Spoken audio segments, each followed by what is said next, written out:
त्वरित वेगवान स्वरूपातल्या बातम्या पाहूयात युद्धासंदर्भातल्या टॉप 50 मधून। भारताच्या हल्ल्यात दहशतवादी मौलाना मसूद अझहरचा मदरसा पूर्णपणे उद्ध्वस्त झालाय। जैशचे मुख्यालय सुमारे 200 एकरमध्ये पसरलेलं होतं, ज्यात एक मशीद, शाळा, रुग्णालय, शेती फार्म आणि ट्रेनिंग कॅम्प होतं। भारतीय लष्कराच्या क्षेपणास्त्र हल्ल्यामुळे हे मुख्यालय संपूर्णपणे नष्ट झालंय।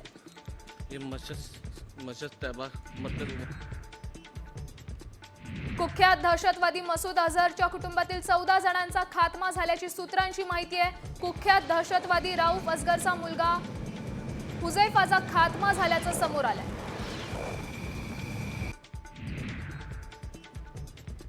भारतीय हल्ल्यात माझ्या कुटुंबाचे 10 सदस्य आणि 4 जवळचे सहकारी मारले गेले। या हल्ल्यात मी मेलो असतो तर बरं झालं असतं, अशी प्रतिक्रिया संपूर्ण कुटुंब ठार झाल्यानंतर मसूद अझहरने दिली आहे। माझं दुःख मी व्यक्त करू शकत नाही, असंही अझहर म्हणाले।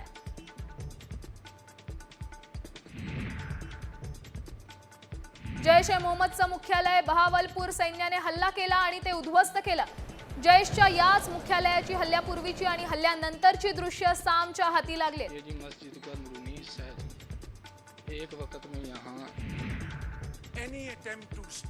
ऑपरेशन सिंदूर नंतर पाकिस्तानच्या पंतप्रधानांची पहिली प्रतिक्रिया आली आहे। भारताकडून करण्यात आलेल्या युद्धासारख्या कृतीचं जोरदार उत्तर देण्याचा पाकिस्तानला पूर्ण अधिकार आहे। जोरदार उत्तर दिलं जाईल, शत्रू त्यांच्या उद्देशात यशस्वी होणार नाही, अशी प्रतिक्रिया शहबाज शरीफ यांनी दिली।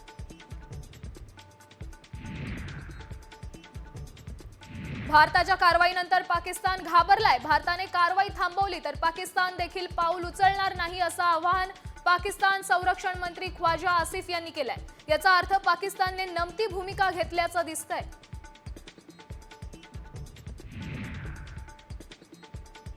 भारताने ऑपरेशन सिंदूरची कबुली पाकिस्तानचे लेफ्टनंट जनरल अहमद शरीफ चौधरींनी स्वतः दिली आहे। भारतीय सशस्त्र दलांनी ऑपरेशन सिंदूर सुरू केलं, ज्यामध्ये पाकिस्तान आणि पाकव्याप्त जम्मू काश्मीरमधील दहशतवादी तळांना लक्ष्य करण्यात आलंय, जिथून भारताविरुद्ध दहशतवादी हल्ले नियोजित आणि निर्देशित केले जात होते, असं संरक्षण मंत्र्यांच्या अधिकृत निवेदनात म्हटलंय।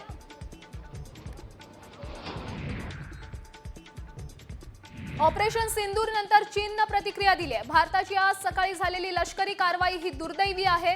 सद्यस्थितीबाबत आम्ही चिंतेत आहोत। चीन सर्व प्रकारच्या दहशतवादाचा विरोध करतो।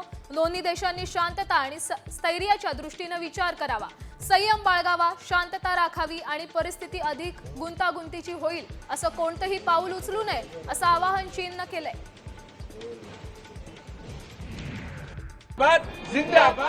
ऑपरेशन सिंदूर अंतर्गत भारताने पाकिस्तान आणि पीओके जवळील 9 दहशतवादी स्थळांवर हल्ला केलाय। पहलगाममध्ये झालेल्या भ्याड दहशतवादी हल्ल्याला चोख प्रत्युत्तर दिल्यानंतर खुद्द पहलगाममधील पर्यटकांनीच आता भारतीय सैन्याचं कौतुक केलंय।